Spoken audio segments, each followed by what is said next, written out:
Hello everyone, আজকে মঙ্গলবার। তো আমার আজকে এক রিলেটিভের অপারেশন আছে।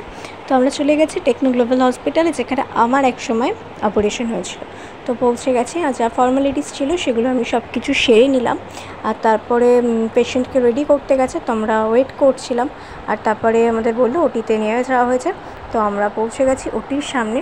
তো ওখানে প্রায় অনেকক্ষণ যাবত ওয়েট করতে হয়েছে, প্রায় 2 ঘন্টা মতন। তারপরে আর কিছু ফর্মালিটিস ছিল, সেগুলো সব কমপ্লিট করলাম। পেশেন্টকে দেখে তারপরে চলে এসেছিলাম বাড়ি। তো মাকে তো বলে গেছিলাম যে রান্নাবান্না কিছু করতে না, আমার তো শরীরটা খারাপ। তো বাড়ি ফিরলাম, মা করে দিয়েছিল ডিম টোস্ট। সেই ডিম টোস্টটা খাওয়া দাওয়া করলাম। আর তারপর মা আমার অসুস্থ হয়ে পড়েছিল, আমি পুরো রান্নাটা করে নিলাম। তো 2 দাদা এসেছিলো, তো মা শুয়েছিল। কাতলা মাছের ঝোল করেছি পাতলা করে, আলু দিয়ে ডাল করেছি, আলু ভাজা করেছি, আর চিলি পনির করেছি। তো ভালোই খাওয়া দাওয়া হয়েছিল।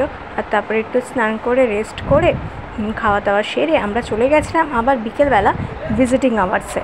তো পুরো ব্লগটা আমার চ্যানেলে দেওয়া আছে, অবশ্যই ব্লগটা চেক করো। তো মোটামুটি অপারেশনটা তো ভালোই হয়েছে। তো এই খাওয়া দাওয়া সেরে নিই, আর তারপরে তো বেরিয়ে যাব। আর আজকে ভিডিওটাকে এইটুকুই, ভালো লাগলে লাইক করো, কমেন্ট করো, শেয়ার করো, চ্যানেলটা সাবস্ক্রাইব করো। যারা ফেসবুক ইনস্টাগ্রাম থেকে দেখছো তারা আমাকে অবশ্যই ফলো করো। সে ভালো থেকো, সুস্থ থেকো। আজকের মতন টাটা।